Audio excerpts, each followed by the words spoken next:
ReCET, the Repurposing Center for Energy Transition. With much of the world's energy still derived from fossil fuels, millions of oil and natural gas wells have been developed and operated over the years. In the United States alone, more than 1 million wells were actively producing oil and gas as of 2014. Pennsylvania, a state with a long history of fossil fuel extraction, had seen 215,000 wells drilled since the first oil well was established in Titusville in 1859.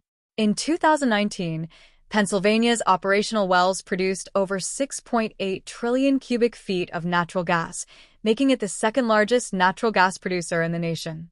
However, as wells mature and reservoirs deplete, their ability to produce fossil fuels declines. Operators must then decide whether to invest in enhanced production techniques or decommission the well entirely. In many cases, continued operation is no longer economically viable as maintenance costs outweigh revenue. This often leads to decommissioning, a process that is both complex and costly. Historically, due to a lack of strict regulations, many wells were simply abandoned or improperly sealed, leading to long-term environmental concerns. The growing number of abandoned oil and gas wells poses significant environmental and economic challenges, particularly in regions with extensive fossil fuel extraction histories. Unused wells present various risks, including groundwater contamination, methane emissions, and land degradation. In the United States alone, environmental agencies estimate that there are hundreds of thousands of abandoned or orphaned wells lacking proper remediation. These wells represent not only a liability, but also an opportunity to transform a once problematic infrastructure into a source of sustainable energy. Repurposing abandoned oil and gas wells for geothermal energy extraction offers a promising and sustainable alternative. By leveraging existing well infrastructure, it becomes possible to harness subsurface heat for both electricity generation and direct heating applications. This strategy not only addresses the environmental hazards posed by abandoned wells, but also reduces the need for new drilling operations. Research has demonstrated the technical feasibility of converting these wells into geothermal energy sources, which could contribute significantly to renewable energy portfolios.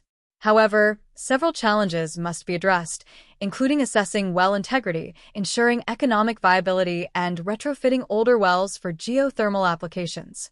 Overcoming these hurdles will unlock vast opportunities for repurposing decommissioned wells into productive energy assets. Geothermal energy has multiple industrial and commercial applications worldwide. One direct use is in district heating systems and industrial processes that require temperature-controlled environments. These systems can be efficiently supplied by geothermal wells, reducing reliance on conventional heating methods. Another major application is geothermal electricity generation, where underground heat is used to vaporize working fluids, driving turbines to produce power. An often overlooked but highly practical application of geothermal heat is greenhouse heating. In many regions, seasonal temperature drops limit agricultural production. By integrating geothermal heating into greenhouses, farmers can maintain optimal growing conditions year-round. Traditional greenhouse heating methods rely on fossil fuels, which not only contribute to greenhouse gas emissions, but are also subject to market price fluctuations.